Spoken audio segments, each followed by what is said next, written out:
네, 안녕하세요. 경영전략 3조 세렌디피티입니다. 어, 이번 네 번째 진행 상황 보고 시작하겠습니다. 저희는 첫 번째로 상업계획서 자본 파트 구성을 마무리를 하였는데요.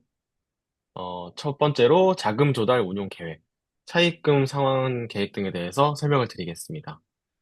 저희는 우선 순운전 자본이 필요하지 않을 것으로 예상했습니다. 따라서 초기 자금 조달 계획은 없지만 필요하다면 프로그램 개발이나 그래픽 디자인 등에서 아웃소싱이 요구될 수 있다고 생각했습니다. 그래서 이 경우에는 각 팀원들로부터 일정 금액을 분담해서 자본 조달을 할 예정이고, 이 과정에서 차입금은 고려하지 않기로 하였습니다. 다음은 수익 전망입니다. 어플리케이션을 유로로 출시하기에는 컨텐츠도 부족하고 유저들의 유입이 현저히 낮을 것으로 예상됩니다. 어플리케이션을 무료로 출시해서 광고를 통해 수익을 창출하는 수익 구조를 만드는 것이 우월 전략이라고 판단했습니다.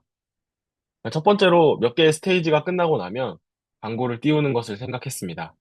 광고를 통해서 얻을 수 있는 수익은 높다고 판단되지만 게임이 중단되어서 강제로 광고가 나오고 일정 시간을 기다려야 하기 때문에 유저들이 좀 불만이 있을 수 있고 이에 따른 광고 효과가 떨어질 수 있다는 관점을 파악했습니다. 네, 두 번째로 게임을 플레이하면서 자연스럽게 광고를 녹여내는 방법인데요. 각 스테이지 상황별로 알맞게 광고를 집어넣어서 이 드라마에서 사용하는 PPL 기법과 비슷하게 구성하는 것을 생각해 봤습니다.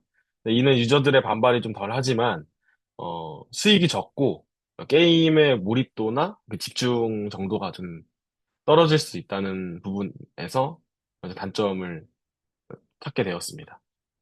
네, 다음으로는 각 스테이지별로 설명을 진행하겠습니다. 네, 다음 스테이지 같은 경우는 배달 음식 받기 스테이지인데요. 먼저 처음에는 상황이 일어나기 전에 배달원이 초인종을 누르거나 노크 소리를 이제 소리로 나타나게 합니다. 초인종이 울리면 플레이어는 빠르게 화면을 터치해서 문을 열어야 합니다. 플레이어가 제때 반응을 하면 이제 문이 열리면서 음식을 받을 수 있고 제때 반응하지 못하면 음식을 받지 못하고 페일이라고 화면에 뜨게 됩니다. 이제 다음 스테이지 같은 경우에는 우산 펴기 스테이지입니다. 이 스테이지 같은 경우에는 처음 화면에 이제 먹구름이 끼어 있고 유저가 접혀진 우산을 들고 있습니다. 비가 떨어지기 시작하면 그 순간에 유저가 들고 있는 우산을 터치해야 합니다. 제대로 반응했을 경우에 우산을 정확한 타이밍에 터치하면 우산이 펼쳐지면서 비를 막을 수 있고 제대로 반응을 하지 못하는 경우에는 우산이 바닥에 떨어지고 비를 맞게 되며 실패하게 됩니다. 다음은 이제 수강 신청 스테이지입니다. 먼저 맨 처음에는 컴퓨터 화면에 수강 신청 화면과 타이머를 띄워놓고 저희가 수강 신청을 하듯이 이렇게 뭐 예를 들어 경영전략, 고급지무회계, 세법개론 이런 세 개의 과목들을 먼저 신청하는 상황이 먼저 주어집니다. 그리고 두 번째로 이제 타이머가 정확히 10시를 가리키는 순간 유저는 수강 신청 버튼 3개를 연달아서 빨리 클릭을 해야 합니다. 만약에 빠르게 클릭을 잘 터치를 잘 했을 경우에는 수강 신청이 완료되었습니다라는 문구를 띄우면서 어, 스테이지에서 성공했음을 알리면 되고요. 그다음에 만약에 반응이 느렸다면 이렇게 전체 수강 인원을 초과했습니다. 실제 수강 신청처럼 이렇게 실패했다는 화면을 띄우면 되겠습니다. 다음은 스팸 광고 없애기 스테이지인데요. 예를 들어 뭐 휴대폰으로 동영상이나 아니면 영화 같은 것을 시청을 할 때, 넷플릭스라든지 뭐 그냥 컨텐츠를 시청을 할 때, 이제 갑자기 팝업 광고가 뜨는 경우가 있습니다. 그래서 그 팝업 이제 작은 X 버튼을 최대한 빨리 눌러야 되는 상황인데요. 근데 이때 이제 그 동영상에서 굉장히 중요한 장면이 나오는 상황입니다. 예를 들어서 드라마의 범인이 드러나는 순간이라든지 뭐 이런 것을 저희가 디테일하게 표현을 하면 되겠고요. 그리고 만약에 이제 광고 버튼을 제대로 없앴다면 그런 중요한 장면을 제대로 볼 수 있게 되는 거고요.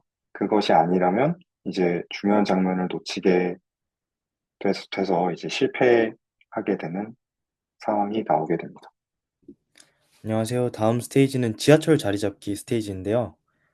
이 스테이지 같은 경우에는 지하철에서 자리가 꽉 차 있을 때, 두 명의 캐릭터가 있을 거예요. 그 중에 이제 한 명의 사람이 랜덤으로 일어설 거고, 그러면 그 자리를 최대한 빠르게 터치해서 거기에 먼저 앉아야 합니다. 스테이지를 느리게 터치해서 실패할 경우에는 상대방이 먼저 앉고 제가 자기 캐릭터가 그 상대방 위에 앉을 거고요. 그리고 상대방은 무서운 표정을 짓고 있을 겁니다.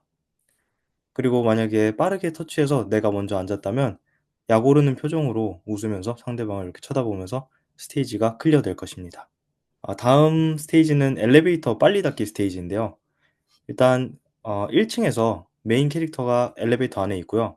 문이 닫히면서 상대방 캐릭터가 나타나면 그때 닫힌 버튼을 최대한 빨리 눌러야 합니다. 닫힌 버튼을 최대한 빨리 눌러서 성공을 한다면 그 메인 캐릭터는 엘리베이터 안에서 이렇게 2 층이 된 상태로 물구나무를 서서 이렇게 웃고 있을 거고요. 그리고 너무 빠르지 않았다면 이제 상대방 캐릭터가 이 좁은 문 사이 틈으로 무서운 얼굴을 짓고 있을 겁니다. 네, 그리고 오늘 보고 마지막으로 추후 계획 설명해 드리도록 하겠습니다. 챗 GPT 등을 활용해서 캐릭터나 게임 안에 있는 콘텐츠 디자인을 진행할 예정이고, 이제 남은 기간 좀 앱 제작에 집중할 예정입니다. 그리고 마지막으로 아까 말씀드린 그 창업 계획서 내용을 이제 기반으로 사업자 등록 진행까지 함께 진행하도록 하겠습니다. 네, 지금까지 4차 보고 3조 세렌디피티 조였습니다. 감사합니다.